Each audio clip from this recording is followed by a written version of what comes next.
আসলে মাঠে একটা দারুণ জিনিস দেখতে পেলাম, এর জন্য দেখা একটা ছাগল পাশিকটা বয়ে বয়ে দেখেন গাছের পাতা খেতে উঠছে এবং সে সুন্দরভাবে পাতাগুলো খাচ্ছে।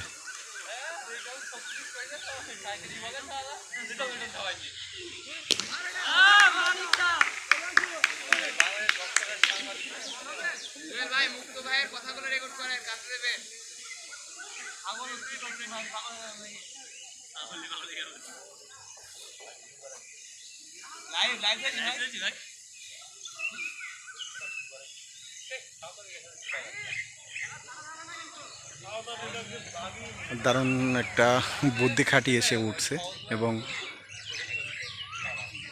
তার কাঙ্ক্ষিত খাবার সে পেয়ে যাচ্ছে।